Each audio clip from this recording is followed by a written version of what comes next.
Chapter 5 Straight Line Exercise 5.1. Question first. If A is point having coordinates 1, 3 and B is point and having coordinates 2 and 1 are points, find the equation of the locus of point P such that PA equal to PB. There is a distance between PA and PB. Both are equal. दोन्हींचं distance हे सारखं आहे. Point A आणि बी ह्या दोन बिंदूंचं P पासूनचं अंतर हे सारखं आहे. PA इक्वल टू PB हे दोन्ही डिस्टन्स अंतर हे सारखं आहे. तर इथे आपल्याला काय करायचं आहे, find the equation of the locus. Equation काढायचे लोकसचं. तर हा पॉईंट स्ट्रेट लाईनवर पण असू शकतो. समजा ए आणि बी पॉईंट आहे आणि ते मिड पॉईंट पी आहे असं असू शकतो, किंवा असं असू शकतो, किंवा हा पॉईंट इथे असू शकतो. तर हे डिस्टन्स आणि हे डिस्टन्स सारखं आहे. इथे सुद्धा हा पॉईंट असू शकतो. तर तिथे आपल्याला फक्त इक्वेशन काढायचं आहे आणि आपल्याला कोऑर्डिनेट्स दिलेले आहेत पॉईंट ए आणि बीचे. ए आणि बीचे कोऑर्डिनेट्स दिलेले आहेत. एचे कोऑर्डिनेट्स काय आहेत 1 आणि 3. 1 काय आहे एक्स कोऑर्डिनेट म्हणजे एक्स निर्देशक, आणि 3 काय आहे वाय निर्देशक म्हणजे वाय कोऑर्डिनेट. तर कोणत्याही एक्स ॲक्सिस आणि वाय ॲक्सिस असा जो प्लेन असतो कोऑर्डिनेट सिस्टीम असते ह्यावर जर पॉईंट लोकेट करायचा असेल आपल्याला एक्स वाय प्लेनवर, तर आपल्याला 2 पॉईंटची गरज असते. एक एक्स कोऑर्डिनेट आणि दुसरा वाय कोऑर्डिनेट्स आपल्याला लागत असतो. आता हा एक्स ॲक्सिस आहे, इकडे negative X axis, Y axis negative Y axis. Here O is origin having 0 and 0 coordinates. 0 is here X coordinate and 0 is here Y coordinate. म्हणजे हा जो बिंदू आहे हा इथं आपण ओरिजिन धरतो. तर ह्याचे कोऑर्डिनेट्स ह्याचे निर्देशक काय आहेत 0 आणि 0. तर ए हा बिंदू कुठे आहे 1 आणि 3 म्हणजे एक्स निर्देशक आहे 1 आणि वाय निर्देशक आहे 3. मग आता एक्स ॲक्सिसवर 1 आणि वाय ॲक्सिसवर 3. तिथे आपल्याला आपण जेव्हा आलेख काढतो ग्राफ काढतो तेव्हा आपण काय करतो की युनिट आपल्याला लिहायचं असतं. किती युनिटवर आपण समान अंतरावर आपण पुन्हा करायचे असतात. समजा ते 1 आहे 2 आहे 3 आहे 4 आहे 5 आहे. निगेटिव्ह पॉझिटिव्ह 1 2 3 4 5 हे वाय ॲक्सिसवरती. तसं तिकडे निगेटिव्ह एक्स ॲक्सिसवर निगेटिव्ह 1 निगेटिव्ह 2, इकडे वाय ॲक्सिसवर निगेटिव्ह 1 निगेटिव्ह 2. आता हा पॉईंट आपल्याला ह्या एक्स वाय प्लेनवर लोकेट करायचा आहे. तर एक्स कोऑर्डिनेट आहे एक्स आणि वाय कोऑर्डिनेट आहे 3 म्हणजे हा पॉईंट इथे येणार 3. वाय कोऑर्डिनेट 3 म्हणजे इथे हा पॉईंट असणार आहे ए हॅविंग कोऑर्डिनेट 1 and 3. आणि आता बी कोऑर्डिनेट कुठे आहे, बीचे कोऑर्डिनेट्स आहे 2 and 1. 2 हा एक्स कोऑर्डिनेट आहे आणि 1 हा वाय कोऑर्डिनेट आहे म्हणजे इथं हा बी पॉईंट आहे. बीचे कोऑर्डिनेट आहे 2 आणि 1. आता इथे पी हा बिंदू आपण घ्यायचा आहे. कोणताही एक पी हा बिंदू आहे ज्याचे कोऑर्डिनेट्स आहेत एक्स आणि वाय. एक्स माहित नाही वाय माहित नाही आपल्याला, पण आपण कन्सिडर केले की ह्या बिंदूचे कोऑर्डिनेट्स आहेत एक्स आणि वाय.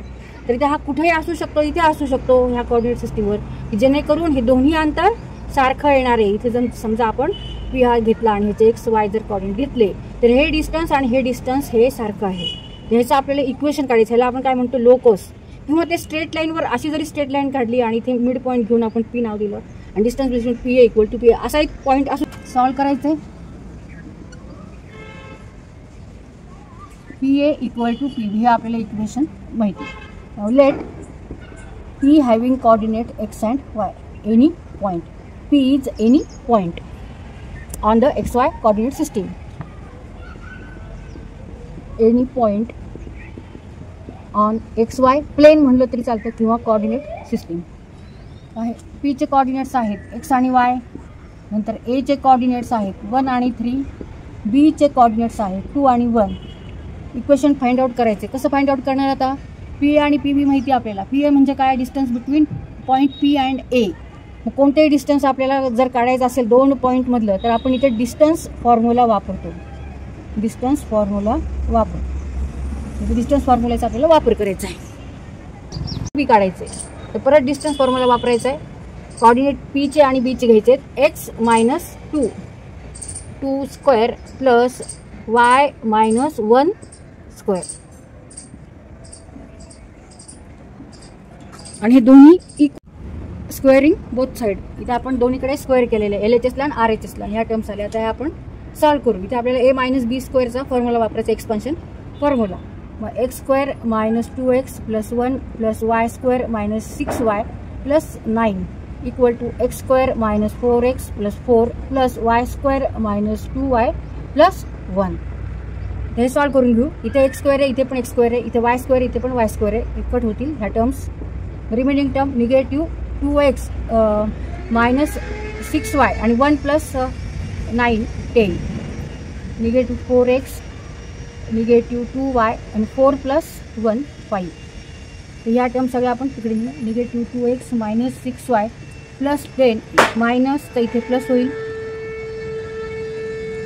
Minus 5 equal to 0. मग 2x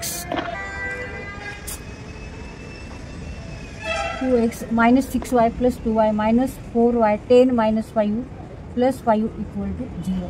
मग this is the required equation.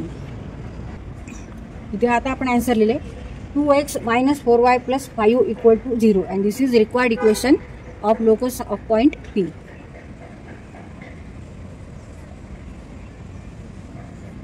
तर हे आपण इक्वेशन काढलं. इथे आपण काय काय वापरलंय, डिस्टन्स फॉर्म्युला वापरलाय. आणि इथे एक आपण point P is on any required plane और लोकस म्हणू शकतो, रिक्वायर्ड लोकस.